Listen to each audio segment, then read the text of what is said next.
Welcome back to the Narrative Monopoly podcast. On today's episode, we have Vice President at Founders Fund and author / creator of Pirate Wires, Mike Solana. Really excited for this one. Without further ado, let's press play.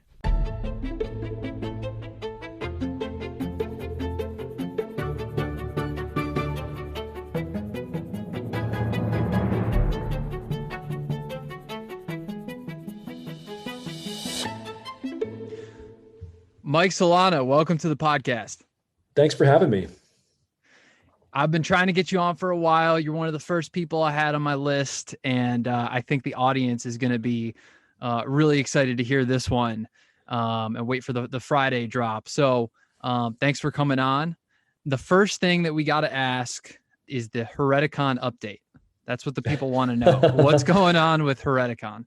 We're doing it. We're doing it in October. We're going to keep it just small, invite only. I've decided to pivot slightly. Like I don't want it to be a paid thing. So we're just going to cover the cost of rooms and things. I think it's like COVID just happened and I just want to have like more of like a fun party vibe than anything else. There's going to be content. It's going to be, hundreds of really crazy, interesting people in a haunted hotel.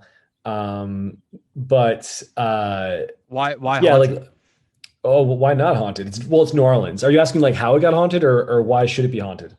No, like why did you pick the venue of a haunted hotel? I think haunted is sort of like the entire aesthetic of New Orleans. New Orleans. So I guess for me, it just feels, I'm being sort of like, I'm joking around with the haunted thing, right? But like the vibe of New Orleans is dark and like, haunted house vibes. It's a sinking city. It's an old city. It's a forbidden things happen there. It's a city of debauchery.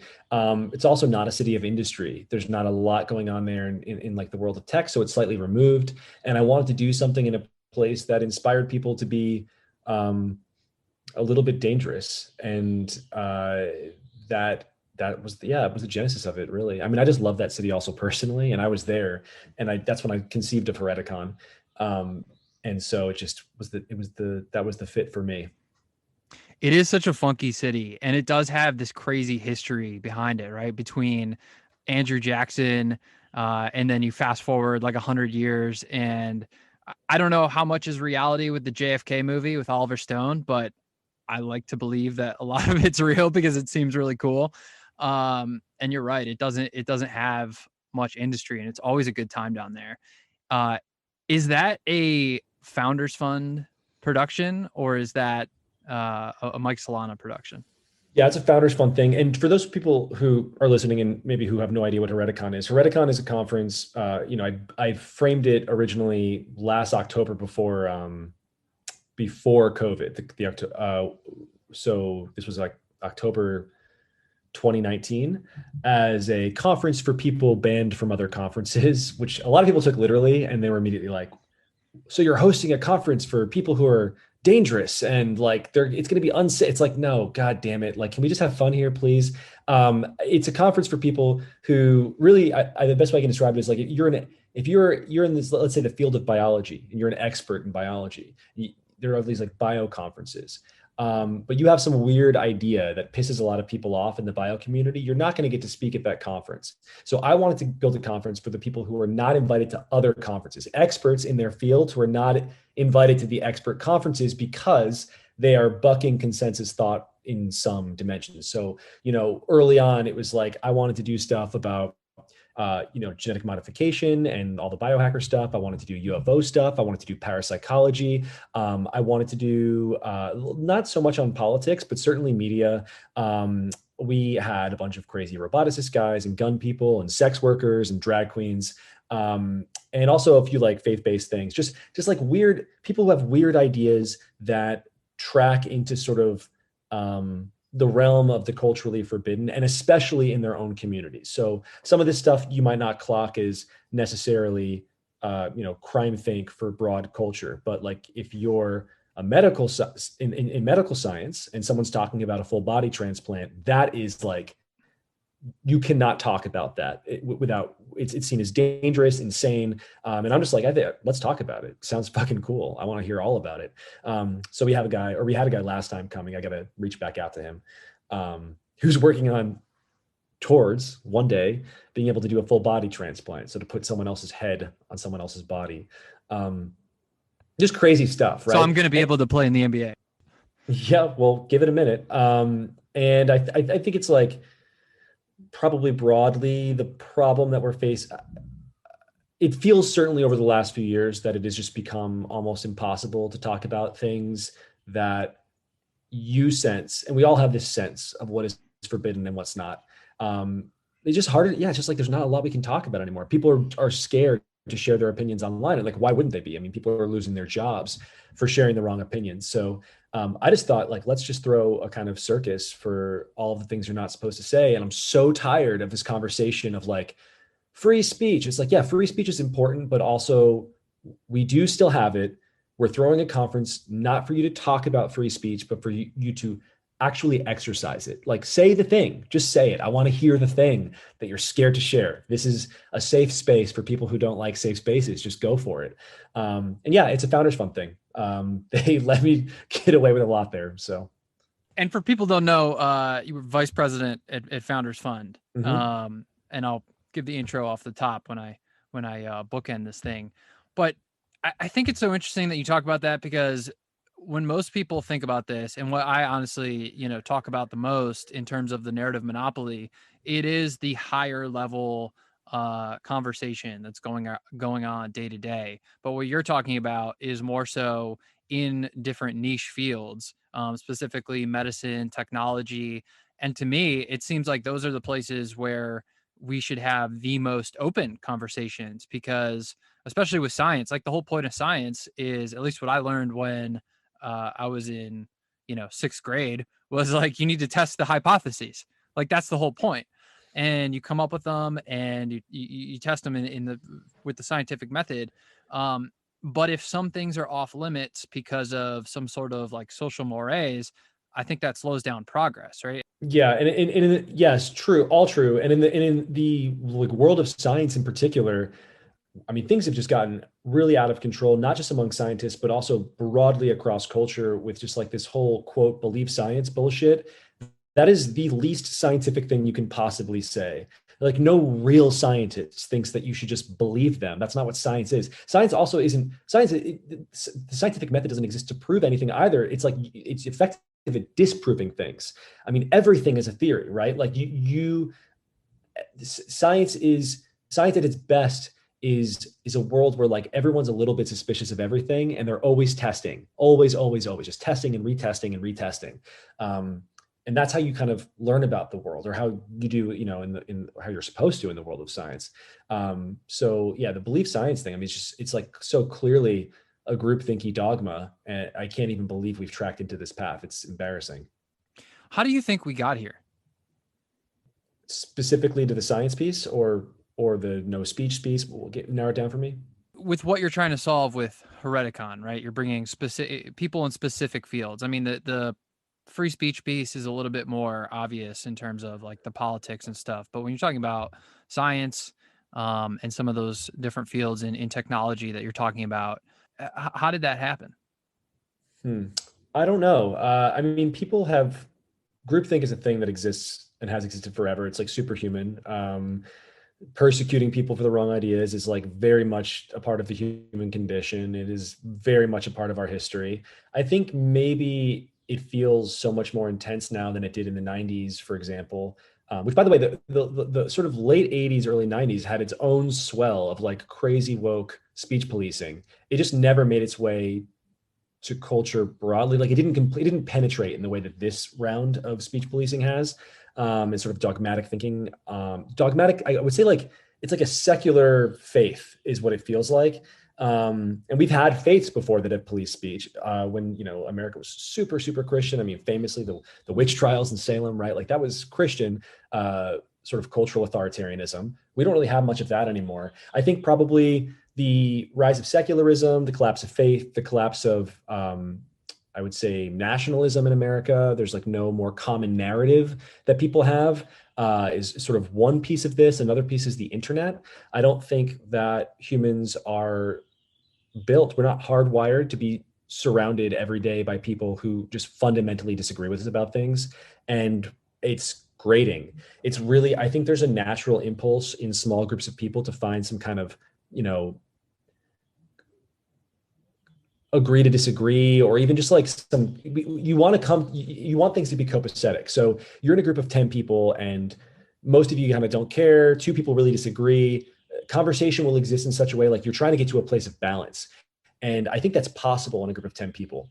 In a world of hundreds of millions of people, all online, all yelling at each other, it's literally impossible. There's no way to do it. And I think the feeling of not being at some like sort of center ever, there's never some like peaceful thing that we all agree on, that sensation drives us crazy, because it was probably like an evolutionary adaptation to come to agreement in small groups of people. So we have this drive to do it, to just come to some kind of agreement. And when you can't, it's uncomfortable. So I think a lot of people are uncomfortable, and that discomfort is making some people crazy. And then probably the third thing is just fear. There's like a general lack of courage. So a lot of people see crazy shit going on and won't talk about it. Won't stand up to it, hope that it just goes away. I think that's been the case in tech for years. Just this kind of hope that it's like, okay, that person's crazy, but it'll probably go away if we just ignore it. It's like, no, that person now runs your HR department and they're hiring other crazy people. And now half your staff is crazy. Like, good luck. So yeah, maybe those three things, just like the collapse of other sort of structures of collective belief or collective identity, two, the internet, three, just like a lack of courage. Well, you mentioned the 90s. One thing that I've kind of noticed, I had this conversation the other day with someone, is there seems to be way less anti-authoritarianism in the popular culture right now. When you think about the popular bands of all the way up to the early 2000s with like Green Day or like Sum 41, Blink 182, and then you go back a generation, you talk about NWA or like The Clash, and then obviously in the 60s, like my favorite band is The Doors. Um, it seems like there has been a pullback of people who are willing to challenge uh challenge kind of like the popular narratives, and maybe that I just see it manifesting in culture that way, and I wonder if that's downstream. Have you noticed that at all, like in culture or any? Yeah, well, I think that what's happened is the counterculture won, and so now like our dominant culture is pretty leftist and pretty sort of like, I mean, it has the aesthetic of anti-establishment, even though it's the establishment. That dominates our entire culture. It's like a cultural monopoly, and so that it makes it confusing. Like, how are you? What is it? What does it look like to be the counterculture within a counterculture that is one? Like, what is that? Are you right wing now? No one. That's not what I consider myself to be. But people do consider me to be super right wing, just because I am like disagreeing with some of the crazy like fringe leftist ideas. That's just because people don't know. It's like we're in uncharted territory. I think. I mean, I can't think. I mean, I could go and do a little googling. I don't. My sense is No, there's I not been a moment when the left has had this much cultural power before. It's like super concentrated. no, I mean, I certainly agree with that. And you touched on courage. I mean, I think that you were talking about this actually in one of your Pirate Waves clubhouse rooms. Was, people have to have the courage to stand up to these things in day-to-day life, but it's super hard when you do see people losing their job and you don't Yeah, have economic security. my suggestion is always not to do it if you don't think that you're safe. Like, I don't think founders should be jumping in and talking about their political opinions. I think they should stay as far away from this stuff as they can. Uh, they should support people who are standing up, like even quietly, just like behind the scenes. I think that's really healthy. They themselves should build up networks of people they can trust to sort of share their views. And I think they should incorporate their views about the world and what is right and wrong into their hiring practices. Like certainly like, and even, like some engineer at Stripe or whatever, like it's not worth if I mean Stripe's not one of the worst ones, but let's say an engineer at Google, right? Like run for the hills. Like do not be talking about your crazy opinions online. Like just don't do it. It's not safe. But if it is safe for you, if you think that you're not going to get fired, like I don't ever want to advise someone to stand up and like shout to the rooftops their weird opinion if it's going to get them fired. And I know that's possible. I think that fear is legitimate and also a little bit overstated right now. I think it's not quite as dangerous as we think it is. And so I think the practice of like walking up to the line and maybe winking at the line is something that you can do. I think you can, you can fave a tweet. That's fine. I think you can. There's a lot of people you see on Twitter that kind of like kick the tires, that that in their private conversations, what they're saying is like 2 to 3x what they're saying on publicly. So yeah, I think that's a good point. I mean, I have plenty of friends in my sort of group chats, my Signal group chats, who are one in particular is like, you would have no idea. I mean, he's just very quiet about his views online. And then there's this whole crazy world beneath the surface that I get to be steeped in every single day. I think a lot of people are like that. And I think that's probably the hidden truth of this whole, so like everyone who's in charge of sort of, it's like cultural gatekeepers, like that's all dominated by a single monoculture. But what's interesting about the internet, and so this is like kind of the other side of all of this, is that the internet has, I think, made a lot of this worse, but also in a sense, it's easier to access people with different ideas than it's ever been before. Like I think the cultural gatekeepers have never been in lockstep to this degree before, but also our ability to circumvent them is the best. We have the greatest ability to do that than we've ever had. It's just like better and better. I mean, I have no problem being heard myself personally, and I think a lot of us are kind of meeting each other, and the counter message is popular. I think a lot of people are kind of tired of the tired of the monoculture. They want something else. They're curious about a different way of looking at things. I agree. I think that, the reason why I named this the narrative monopoly is because I do still think there is a monopoly on narratives. Like you have an audience of, I think, well, I was looking up, it's like 40,000 people on Twitter, right? Like that's a lot of people. It's more than probably the average journalist. And it's not just journalism that is in the narrative monopoly, but as you can see, like these narratives are so overpowering still to this day, that I think what happens is that it's not necessarily like pushed back on by these smaller communities that are developing that have audience. It's more so that you just get fractured counter narratives. Like there's not one big counter narrative that pushes back. It's like all of these different ones. Yeah, this is my biggest problem with the kind of like anti-woke people is they don't represent anything themselves. And it's not a strong position to just be criticizing something all the time. I would say in my work, I'm trying to sort of forward my own views on things in addition to sort of the critique. But there's no consensus on that at all. There's not a counterculture. There's not yet, in my opinion, there's not yet a really interesting counterculture. It's like there are lots of people resisting the dominant monoculture, but yeah, there's no like cohesive, coherent other thing. And it's a huge problem. We need something else, something positive, but also critical of the other crazy stuff. I totally agree. And so let's get into some of your essays. You're a great writer. I think everyone agrees with that. The first time I heard of you was when I found your essay, What We Believe In. Oh, my Capitalism one of the originals. Wow, you've been in there from the ground floor. Yeah, OG. I think that, it really moved me because I've never been a fan of the way that the two parties squabble. I've never been a fan of really either party. Obviously, like one stands for more things that I believe in, but that's not necessarily saying that I love it. In fact, I kind of hate both parties.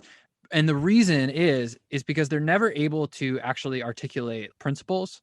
And it's always just the day-to-day squabbling. And this essay does such a good job of articulating like why capitalism is a good thing, which should be just an accepted truth, but it's not. And because it's not, therefore, people have to argue for it.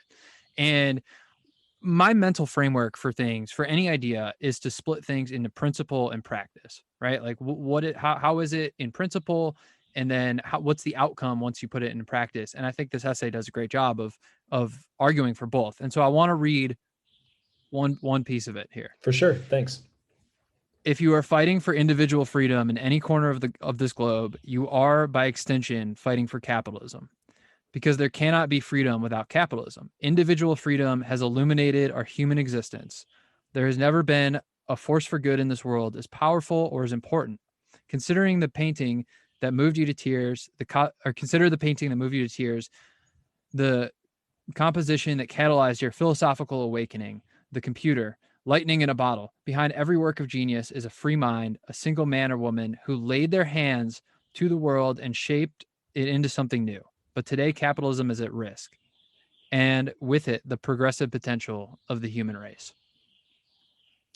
Yeah, I mean, that's what I believe in. I think that capitalism for me is like oxygen, and it's interesting. The word capitalism is actually a pejorative. It was, I think, coined by Marx. I'd have to go back and check this out. But it was really what we're talking about is the free market, and that was turned around, and it was like it's capitalism. And what they're really saying with that word is like you only care about money. At this point, the word's just like so popular that I'm like, it's been this for hundreds of years. I don't see a way that we're gonna like stop using the word capitalism. So you have to just embrace it. But what it is, what we're talking about is freedom. It's the freedom to do something like, and that I think it's not possible to exist to build anything in this world without some measure of freedom. Certainly the problem, I would say, like, I almost want to move away from the definition of what capitalism is and why it's important, and get into like why it's at risk. I think the reason it's at risk is because it also people want to project all these things onto it that are negative, and it's like actually capitalism is nothing. It's the absence of force. That's what capitalism is. Capitalism occurs naturally. It's like you're on a desert island with 5 other people. You're going to start trading shit. That's just like, that is the way it's going to work. If you're reasonably free, a free market will emerge just naturally. It's just like the nature of people, I think. But socialism, and there are all sorts of other things like socialism, but socialism is one of many prescriptions for force. So it is like actually like a top-down method for doing things in a very precise way. You're monopolizing the means of production, namely. And then to do that, you have to have people in power to manage everything. That becomes your entrenched power class. And it's just like very different than capitalism in that it is something. So it's something. It's also a moral philosophy. So it is a prescription for force. It's a moral philosophy, and it's an identity. Those are 3 really powerful things in a world without religion. This is a very good replacement for it. It's a good replacement for nationalism. It's a good replacement for religion. I think capitalism can't win you need a lot of things. For capitalism is one very important part of human civilization, but it doesn't defend itself. You need other stuff. You need love of your country and your family. You need I think probably another faith, something to compete against the faith that socialism is providing. You need courage. Like, you need to be able to stand up for what you believe in. Like, it's just, it's not enough. I'm very worried about the free market right now. I don't see many young people even understanding it, let alone defending it. And long term, we've never had a Bernie Sanders type person this popular in America before, or an Ocasio-Cortez. The internet itself is naturally or social media is a pretty populist medium of communication, which I think is, even Donald Trump in some sense was like pretty problematic for the free market and freedom broadly. It's like they're weirdly the same. I see them as like very close. All of these different characters. This is Martin Gurry, first guest on this podcast. This is his idea of the center and the border, where the border constantly attacking the center of anyone who has authority. But to sum up, before we go on to that, it sounds like your definition of capitalism, which there is only one, it's not really yours, but it is the freedom to produce and then keep what you produce. Yeah, the free market is just the absence of force. So for me, that's the freest market is we're talking about anarchy. And I'm not suggesting we should have anarchy, but No, like that you is, said we need all the other things too in yeah, it's like you society. need a lot of different things there, right? To keep it all kind of, you want like a, I don't need to get too lost in the weeds here, but yes, my version of not my version. I think what capitalism is the absence of force on the market. So it is what you see is just like in the naturally in a sufficiently free society. What you see is a market naturally emerges, and people are able to trade with each other unencumbered by anyone else. They own property rights are essential, so it's not really anarchy, right? Like you need a system of laws to guarantee property rights, and in a world where property rights are guaranteed, then you can have a free market. Now, I will say that like in a world without guaranteed property rights, you still have a kind of free market. It's just maybe not everybody honors it. Like it's anarchy. So it's like your impulse is to the human impulse is like, that's mine. Get away from my shit. It's just that in a world with no law protecting that right, people are going to get abused naturally. Just there are always bad actors. So yeah, Well, freedom to well, your stuff and freedom to trade and to associate with other people. yeah, I think that we saw how thin the veneer of society is this summer, last summer, when it was almost lawless overnight.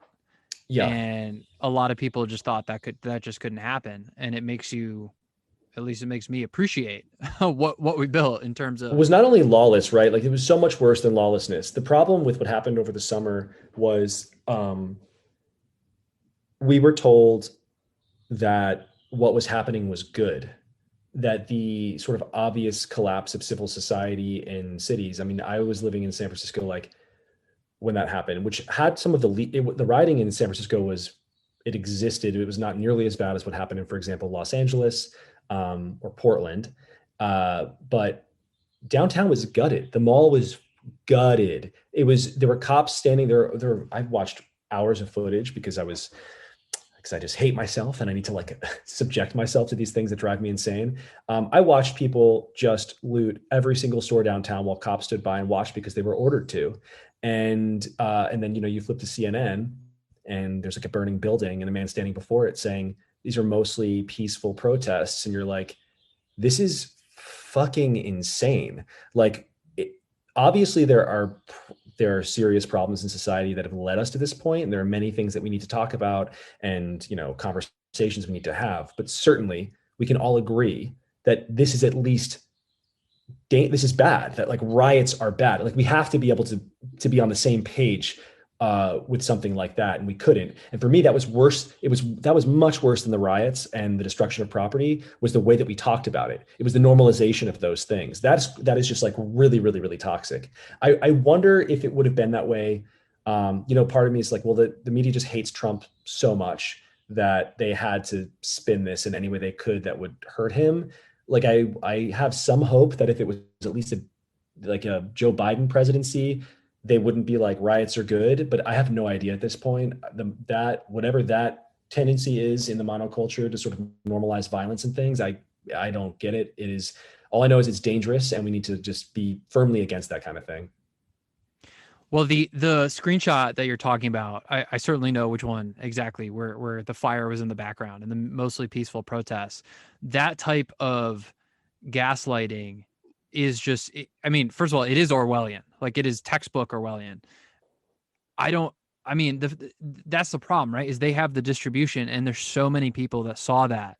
And I go back and forth. Like I go back and forth on that because yeah, we all saw it, but we also all made fun of it. And that was a really radicalizing moment for a lot of people. People saw that the impulse was not to be like, oh, that's true. The impulse was like, holy shit, like you're lying to my face in front of a burning building. That's crazy. I can't trust anything you say ever again. And you can just look at the media's approval rating is, ground, it's like bottom of the barrel, right? Like, I mean, I don't think it's ever been this bad. So clearly, it's not, I don't know. Like I go back and forth on how powerful these people are. I mean, on one sense, it feels like they're inescapable. I feel like they control sort of like this worldview controls like every single fount of media power. On the other, like I said earlier, it's never been so easy to circumvent the narrative and find other people who are like willing to share video clips and be like, look at these crazy people, they're wrong about everything.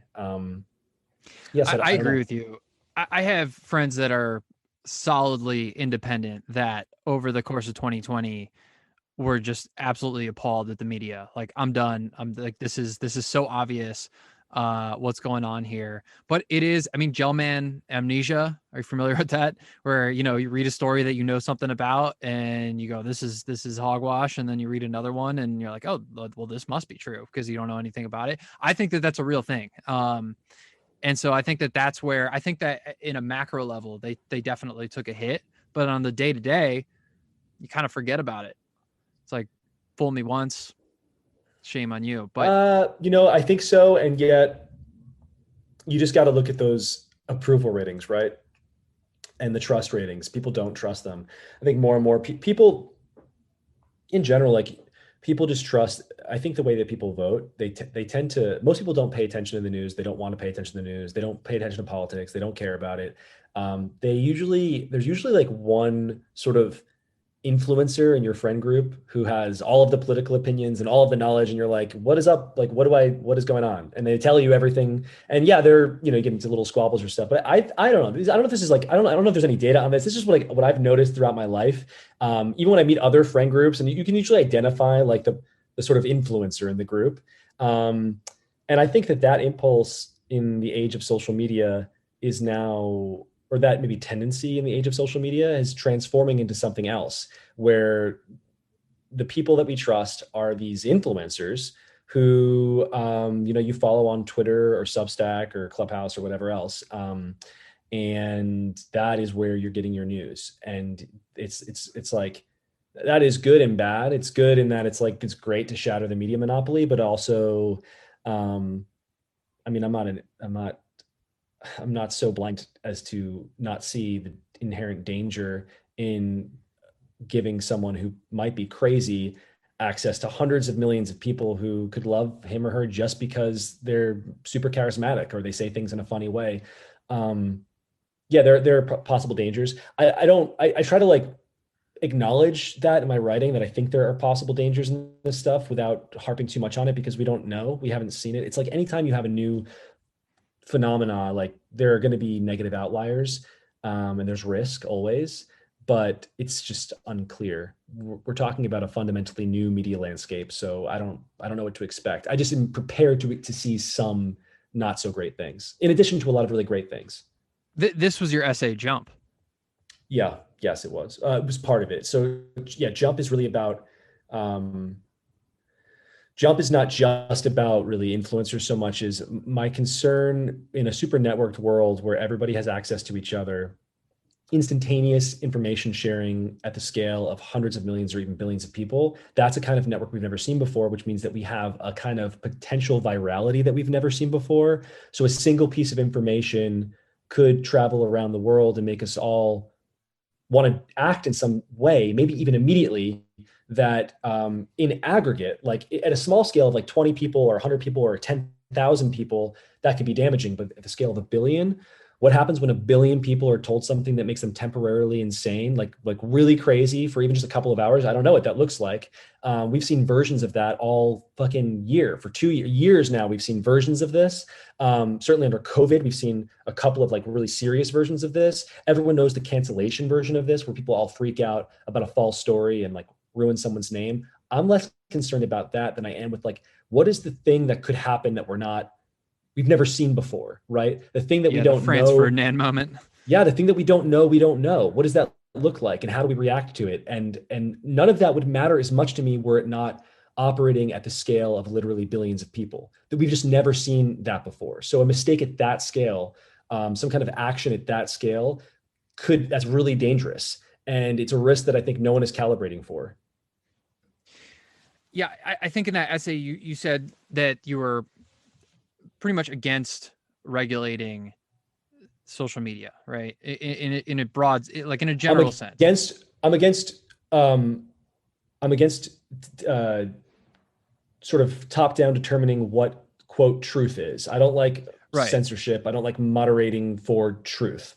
That's what I'm against. So the thing that worries me, which I think is exactly what you're getting at, are the mechanics of it. Because the way that I see this is that we don't view necessarily other things as technology as we do social media, right? Like, so everyone would say, okay, Twitter is technology, but what else is technology? Weapons are technology, and you cannot go out and buy a nuclear bomb, which has, I mean, what we're really talking about is leverage, right? Like, a weapon gives you leverage as a human being to create more damage than you could. And so that's what I think we're talking about when one tweet could go viral to a billion people and have real world consequences. That's where I want to see some sort of, and obviously, like, in terms of free speech, like, I'm an absolutist, the Supreme Court has already decided. I think David Sachs is like the man to follow on this issue. But in terms of the actual mechanics of these things, that's where I think maybe we could have some sort of regulation to solve that. Yes, something I've written a lot about, and recently someone named Renee DiResta wrote a piece of her own about this that I thought was pretty good. So, and I don't know how I feel about this. It's just a different approach to the sort of quote misinformation problem, which I think is overstated, but also potentially long term pretty damaging. Like there are serious risk potentials there. I think harping on it too much is usually a smokescreen. I think the people who are obsessed with disinformation are actually just obsessed with political censorship, like straight old fashioned. I want people I don't agree with to not be able to talk. So you have to always be super vigilant there and push back whenever you can. But just like conceptually, I don't know, like, what about a world where no one had more than 1 million followers? Like, that seems already like a little bit more interesting. Like, if no one can have more than 1 million followers, if no piece of information across the major social media channels can be shared more than, let's say, I don't know, 5 or 10,000 times in a single day, what does that look like? If you can just slow down the speed of information, and if you could slow down, Yes. if you could reduce the influence of these massive influencers, like for me personally, that's going to be long-term damaging, because I know that I'm like pretty good at Twitter and I'm only getting better, and I'm like, I know that I'm going to hit that wall eventually. That's like, it's what I do. But like, I don't know that someone like me should have as much influence even that I already have. Like, why? I like, it's like, I don't know, like, should I have 100 times more influence than I do now, or 1,000? That seems like a lot of power to put in the hands of one person. However, it's like, that's a clear violation of the freedom principle for me, that with the stuff I'm talking about now. Like, Exactly. Yeah. I recognize the conflict there. I just also see an incredible danger. I don't know how to balance it out yet. I do think that at the very least, the concept of like slowing down in the pace of information sharing and of reducing a little bit the influence of like these mega influencers, that seems better to me than the concept of truth arbitration. Not better, it's way better than the concept of truth arbitration and political censorship. So if I had to choose one, and it seems like we're being forced into this corner, I want to be like throwing out the virality stuff and talking about that more, because that's much better. That's like that's a rule that hits everybody, rather than the political censorship stuff, which will only ever hit basically the sort of naysayers in a dominant monoculture, namely me and everybody who I like, is going to be on the other side of that. And like, that's like fucked up. We're literally just talking about political censorship. So I'm not into that. I don't know that I'm into the virality thing either. It's just like I said, I mean, we're going to need something to offer.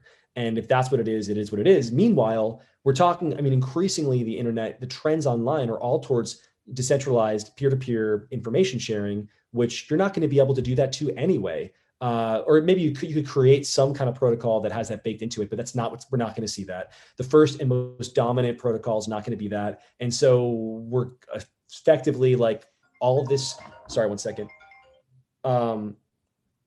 So effectively, everything that we're talking about right now, like, doesn't even matter, because in a world where the rules are taken out of the hands of people, we're going to enter a world of basically social media where censorship doesn't exist and scale is uninhibited or unencumbered. And so what we really need to start thinking about, maybe more than anything else, is like new cultural technology, new new philosophies for approaching this stuff that we can make more popular. It's like the way that, you're a little kid, and before you cross the street, your parents for the first time, they're like, look both ways before you cross. Like these kind of like little rules that you like work into someone's mind as like a child. Like we need something like that for navigating misinformation, for navigating potentially disinformation, for navigating cultish media personalities. Like this is the future of media. And so we need some new like mental hygiene practices for dealing with it. Yeah, I agree that a free market solution is just going to be way more effective than if the government tries to regulate it, even if it is directionally correct. I think it's interesting that you say that you're getting better at Twitter because, I saw somebody selling a course, like how to crush it on Twitter or something like that. And I just thought like that's so odd. Like how do you, crush it? I mean, candidly, I'm horrible at Twitter. Like I just say whatever batshit crazy thing comes into my head and I know it's not like optimized for virality, but I do know like how the game is played. It's just it's such an opaque and odd concept almost that you're basically Well, typing something into a box and like trying to fit it into a way that it'll, get there, engagement. yeah, I mean, this is just, I think being good at Twitter to a certain extent is just, it's the question of like how to make a compelling argument that people have asked since the dawn of writing. And a part of that is like emotional sort of sensitivity to the dominant culture, like knowing how people talk about things. And then some of it's like a sensitivity to the algorithm. Like you have this kind of feeling of when something's going to work or not. And I don't know. I genuinely don't know exactly. I don't think anyone knows no one knows. No one knows what makes something go viral. And also, by the way, we're quote good at Twitter. What does that mean? Does that mean virality, or does that mean you have, Yeah, exactly. 10,000, I don't know. or does it mean engagement? Like, I think engagement matters more than number of followers or even like your one-off viral tweet. It's better to have like a core audience that really loves your work as a writer, I think. But for me personally, that stuff's been kind of on an upward trend.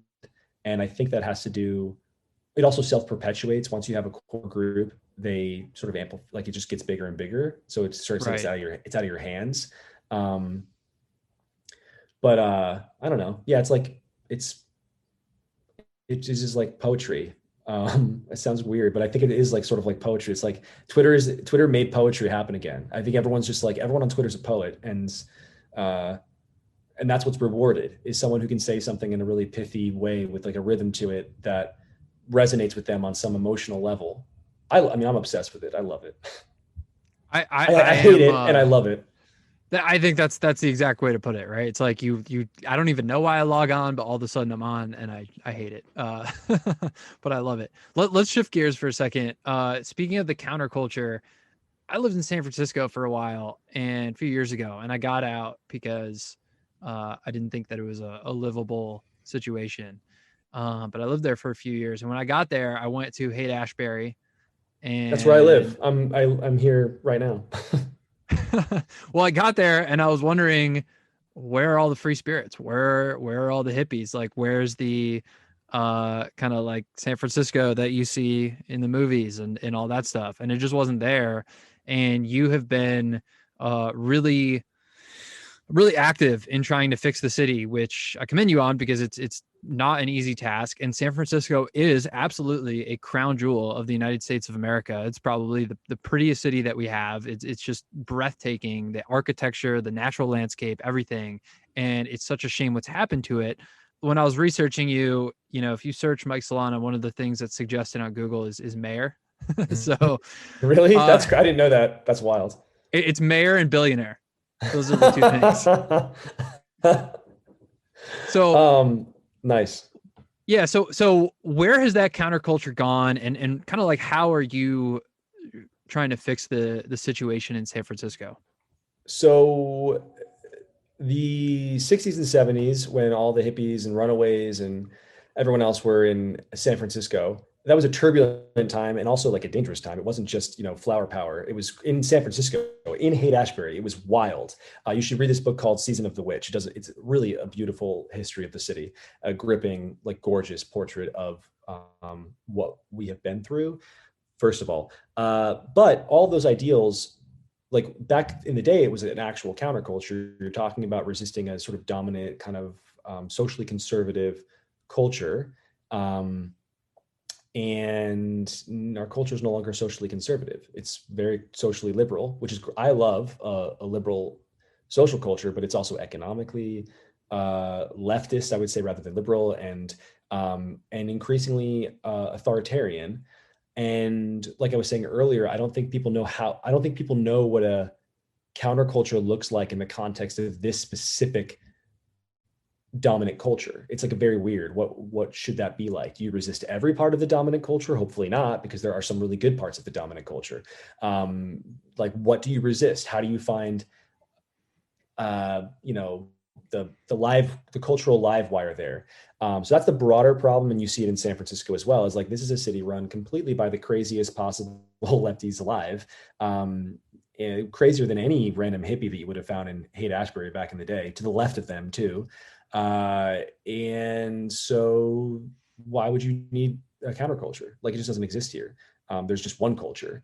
And it's also really, the real reason probably though is maybe just it's so expensive that, interesting creative people can't move here. Where are they going to go? This city's a place that is, the politics of the city has created an environment in which the only people who can actually afford to buy a home here, you're either a millionaire or you're like a drug addict, and you're given a place. You don't even own the place, but you're given a place by the city. That's housing. That's affordable housing in San Francisco.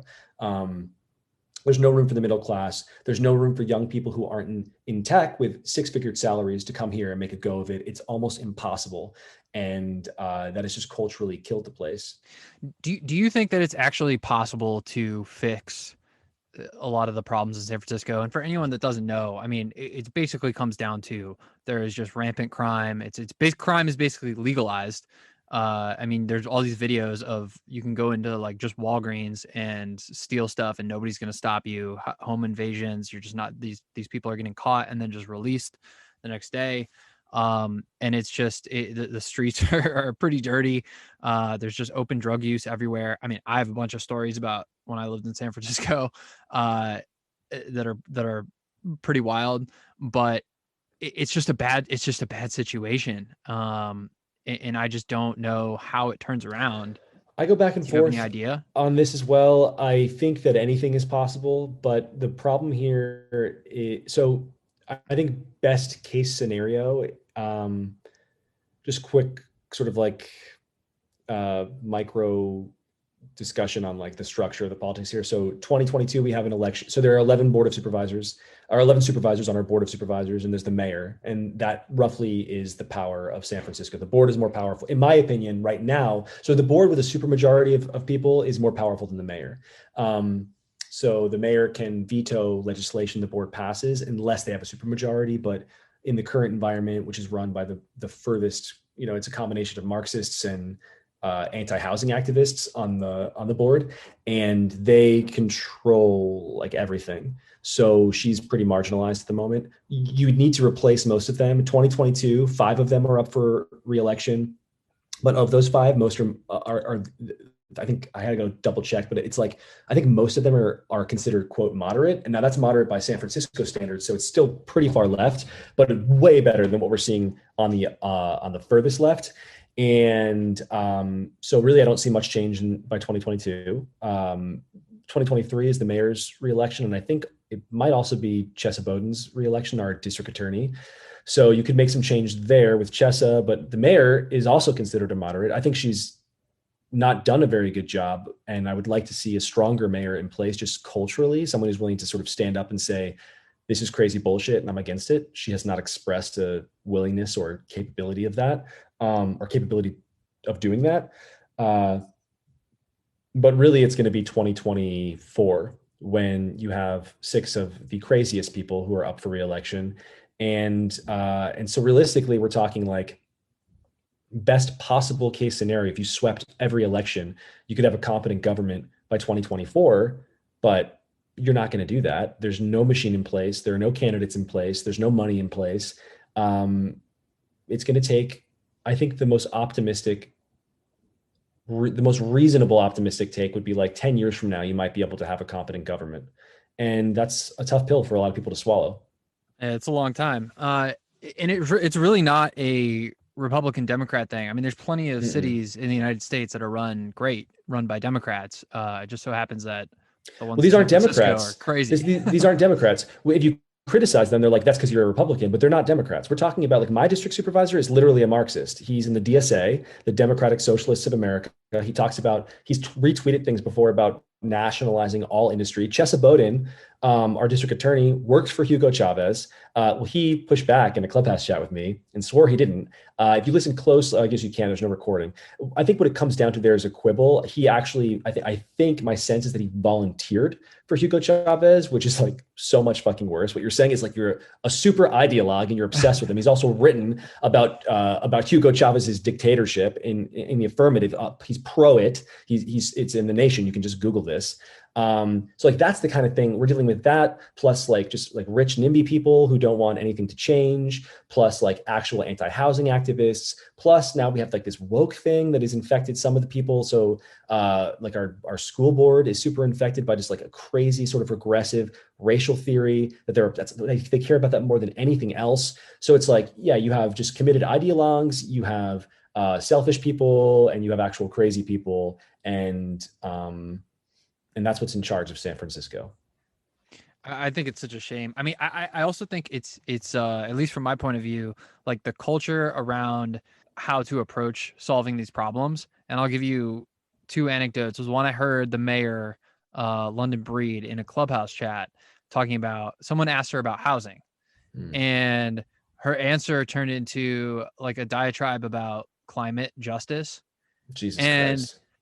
yeah, it's like I don't care if you are the biggest climate activist in the world. Like the population of San Francisco and building housing there has absolutely no impact on the long term climate No, on there's carbon. zero reason. There's zero reason for like a local politician to be talking about climate change. It makes no sense. Like, and if you really want to help improve climate, you want urban density so you can better, improve things like public transit. And it's like, it's nonsense. They're just like they pivot to things they think sound good to the left, and because they can't answer the questions that you're asking.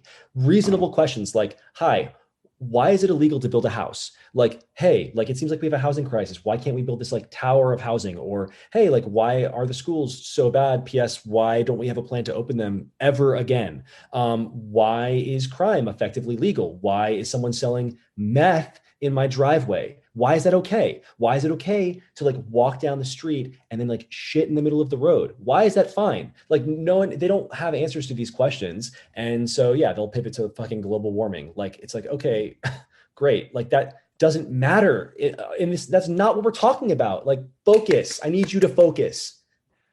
I think the wildest part is any of these local politicians or state politicians that if they just fix the, if they just fix the roads and stuff like that as a metaphor for this stuff, they would probably be even more popular. Like that's the paradox.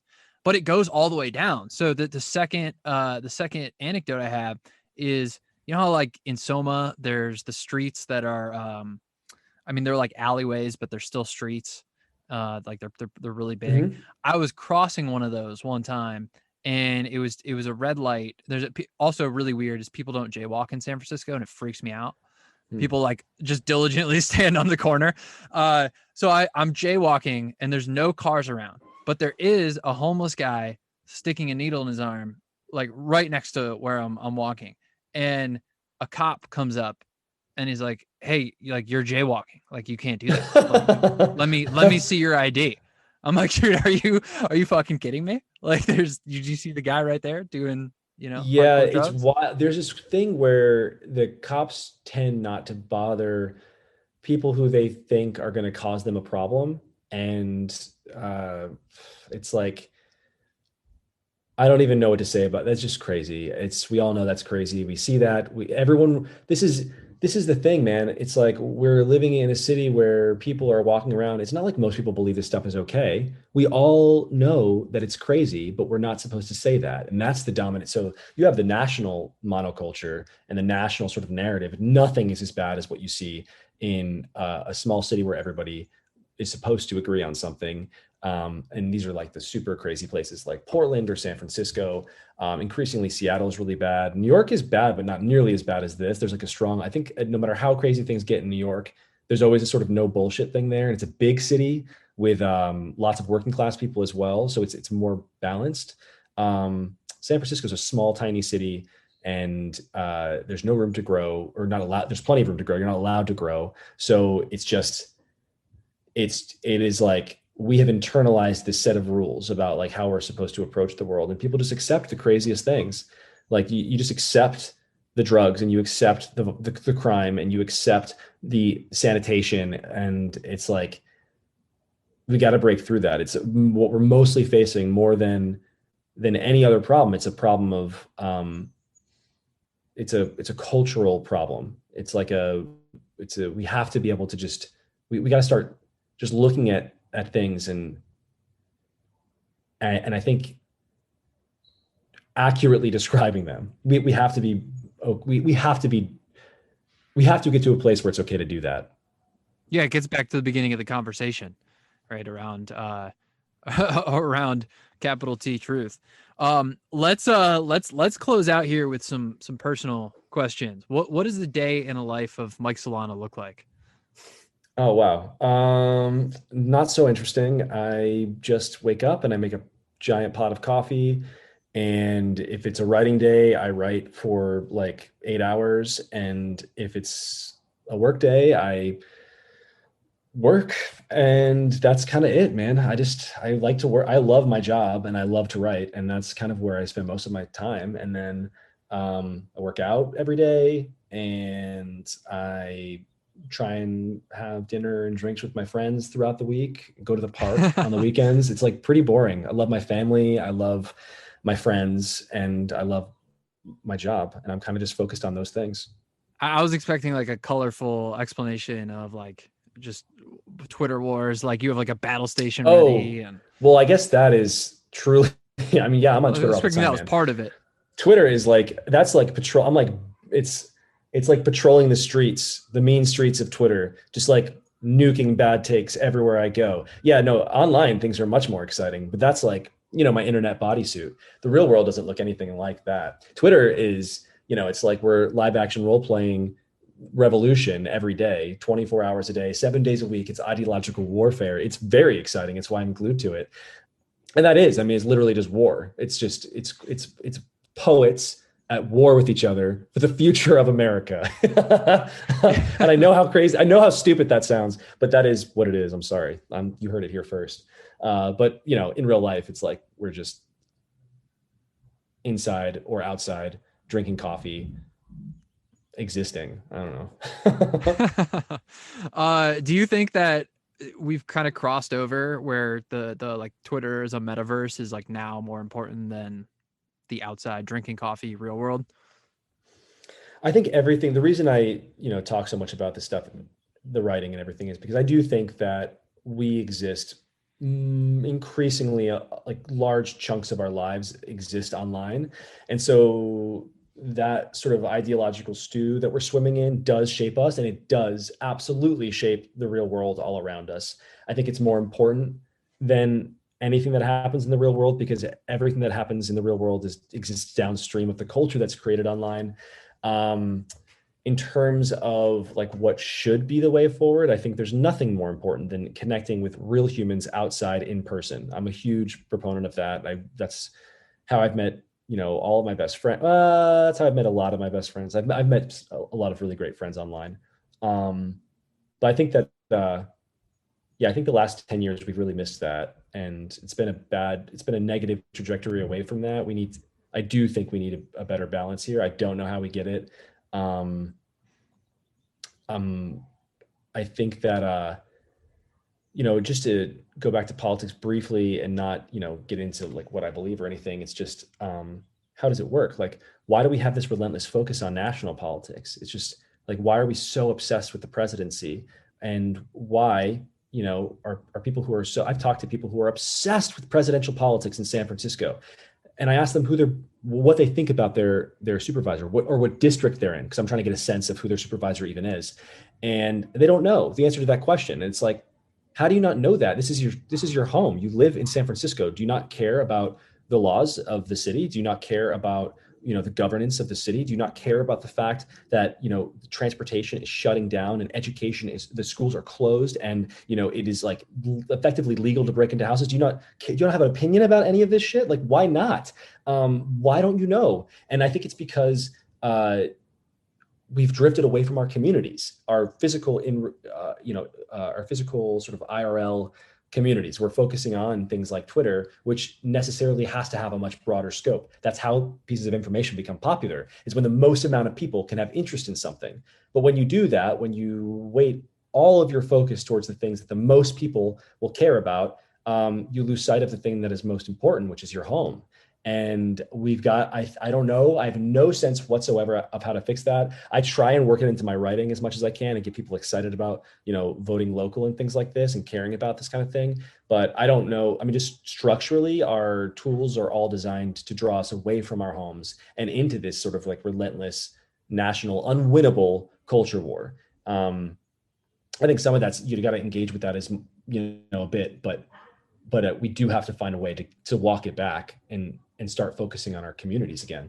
I mean, that's a really good point. It's the kind of nationalization of our politics is actually kind of a reoccurring theme on this podcast. And I think that what you're talking about is kind of like the delta between the conversation that's being had constantly in the media. And when I say media, I mean all media, like social media, and all that. It's always nationalized. It's always based on the presidency. But then where are the real decisions being made? And a lot of it is in local communities, whether it's San Francisco or like a state legislature. I mean, I'm personally like crazy take mine. It's not crazy. It's well thought out. I wholeheartedly believe like we should repeal the 17th Amendment, which is direct election of senators. I think that like you should get to know your state legislature, like because you're actually going to be able to talk to that guy or gal, and you're going to be able to influence them on like how they vote for that person. And there's a lot of things like that. I agree that we need to, like, right now people just do not structurally, there's not a reason for people to care about things like who the representative is. I think most people don't even realize who it is. A lot of people in San Francisco don't even realize our representative is Nancy Pelosi. That's crazy. She's like one of the most famous ones.